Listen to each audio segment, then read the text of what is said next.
Malang area used to be lush and green with plenty of trees. However, as the population grows, so does human demand. To accommodate this, people have expanded settlement by cutting down the trees. As we know, trees provide numerous benefits such as producing oxygen, absorbing polluted air, and regulating temperature. Imagine what the future holds for humanity if trees continue to be cut down endlessly. We might not feel the effects immediately, however, the continuous deforestation will have long-term consequences. The impact of cutting down trees significantly affects humanity's future. Trees may stand silently and not generate money, but they provide immense benefits to our lives, such as producing oxygen, filtering polluted air, regulating temperature, absorbing water, and much more. If we keep cutting down trees recklessly, we will face consequences like a lack of oxygen, constant exposure to polluted air causing respiratory disease, and unbearably hot temperatures and even floods. Flooding not only caused by clogged waste in rivers. Deforestation is also a significant factor. As we know, the trees do more than produce oxygen, absorb polluted air, and regulate temperature. Trees also function to absorb water and prevent flooding. When more trees are cut down, the consequences are severe. Water becomes unrestrained and unabsorbed, leading to widespread flooding that reaches resident areas. Considering the effect of illegal logging and flooding, we cannot remain silent. That's why we need to care more about our environment by protecting the trees, replanting what has been lost, and opposing deforestation that harm nature. This is not just for our sake, but also for our future generation. Ongoing deforestation to expand settlement and meet current human needs has a significant impact to the environment's future. Trees do not merely stand passively, but provide oxygen, filter polluted air, stabilize temperature, absorb water, and prevent flood. Protecting trees means safeguarding life. Protecting health, yeah, we can replanting, preserving what remains, and halting illegal logging. That's what we have to do, not just for today, but for future generation. This encapsulates the essence of SDGs number 15 by emphasizing the need for reforestation and sustainable land use. And it also aligns with SDGs number 13 by advocates for action that will resilience against climate-related hazards. Ya, jadi awalnya ketika saya baca berita itu cukup kaget juga gitu karena bagaimana pemerintah bisa menebang pohon ya, apalagi jumlahnya yang sampai 147 solusi mengatasi banjir. Padahal yang kita tahu bahwa pohon itu justru menjadi salah satu penangkal banjir gitu kan karena dia bisa menyerap air seperti itu. Nah, cuman semakin ke sini kan setelah ada banyak ini ya protes dari masyarakat akhirnya kan dikaji ulang ya terkait dengan penebangan dari 147 pohon tersebut seperti itu.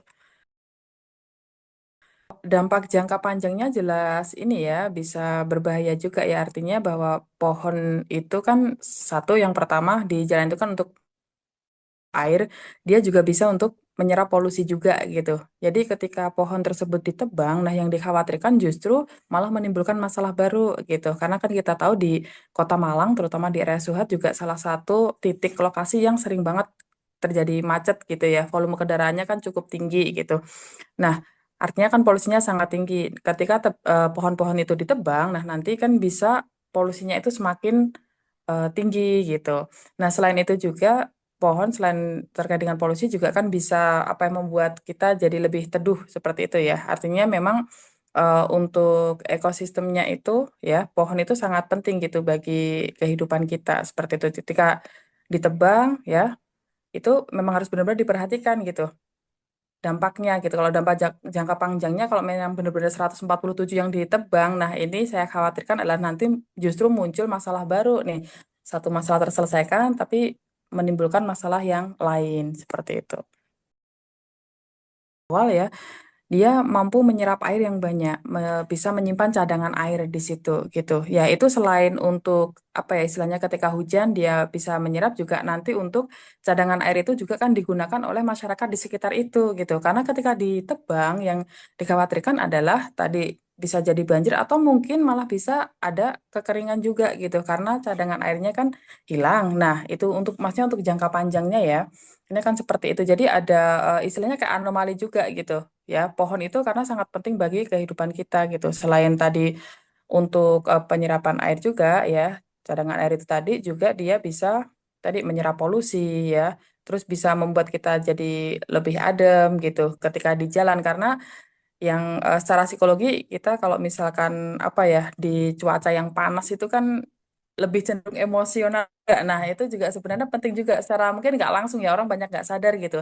Tapi di kondisi yang macet seperti itu kalau misalkan daerahnya masih teduh, adem itu kan orang akan cenderung lebih kalem seperti itu sih. Jadi dampak sosialnya juga ada gitu, tidak hanya terkait dengan mungkin bencana atau apa gitu ya, tapi dampak sosialnya pun sebenarnya di ekosistem itu juga ada gitu ya. Kalau penyebab banjir memang kompleks ya, artinya kita tidak hanya ini ya. Yang pertama mungkin terkait dengan drainase jelas gitu. Artinya berarti di daerah tersebut, mungkin di Suhat itu ya, itu berarti drainasenya mungkin kurang baik atau sebenarnya dulu sudah drainasenya udah oke nih, ya kan tata ruangnya, tapi karena ada tadi pembangunan atau alih fungsi lahan dan sebagainya yang akhirnya membuat drainase tersebut tidak berfungsi dengan baik. Nah, itu yang perlu dikaji ulang gitu.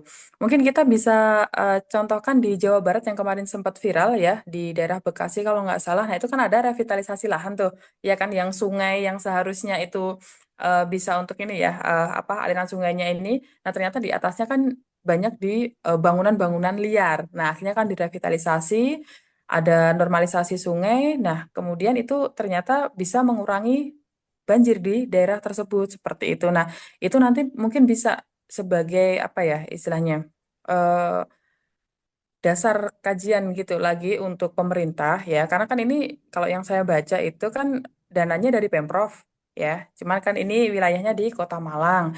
Nah kemarin yang saya baca memang kalau untuk saat ini itu karena ada banyak protes kemudian katanya tidak 147 yang mau ditebang gitu kan karena banyak protes akan ulang dilihat mengenai AMDALnya juga karena kita proyek nggak bisa tuh kalau tanpa AMDAL gitu ya bahaya sekali kalau proyek itu tanpa gitu.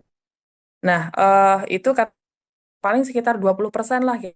Hanya yang mungkin di titik-titik tertentu yang itu ada drainasenya seperti itu. Tapi nanti akan kita lihat lah apakah benar seperti itu ataukah akan ditebang semua karena sudah ada banyak protes di mana-mana kan gitu. Jadi kalau kita bicara terkait dengan banjir, tidak hanya di satu aspek saja, tapi juga banyak hal gitu ya. Drainasenya juga, mungkin juga tata ruangnya di situ gitu. Ya, oke, ini saya jelaskan ulang ya. Jadi untuk ini ya, ketika pemerintah membuat sebuah kebijakan itu kan harus ada diskusi publik juga ya, artinya dengan pihak-pihak terkait, termasuk juga kalau di sini adalah aktivis lingkungan. Nah, kemarin ketika akhirnya viral ya akan adanya penebangan dari 147 pohon itu kan banyak mengundang kritik juga gitu. Nah, akhirnya dikaji ulang nih dari Pemkot Malang juga gitu. Saya baca di beberapa berita itu ternyata pemerintah juga sudah mulai mengkaji ulang dan akhirnya ada statement yang menyebutkan bahwa tidak 147 yang ditebang, tapi diminimalisir ya hanya memang titik-titik tertentu yang itu terkait dengan drainase nah itu yang ditebang gitu yang katanya tadi seperti yang saya sebutkan itu sekitar ya 20% lah gitu dari jumlah pohon yang ada di sepanjang ruas jalan Suhat itu jadi intinya apa dari publik itu sangat penting gitu untuk sebuah kebijakan karena nanti pun apa yang dilakukan oleh pemerintah itu kan sebenarnya untuk tujuannya untuk kesejahteraan masyarakat gitu kan. Nah, ketika itu nanti hanya dari top down saja gitu, tapi tidak mengakomodir ya kepentingan yang di bawah, nanti yang ditakutkan adalah justru tidak ini atau salah sasaran gitu atau kurang tepat seperti itu. These emphasize SDG 13 by pointing out the climate regulation role of trees and the risk of extreme weather event. And also SDG 15 is also relevant as the destruction of forests undermines ecosystem capacity to support life and regulate environmental stability. Save the tree and Save the tree. Save the tree. Save the tree. save the Save the earth.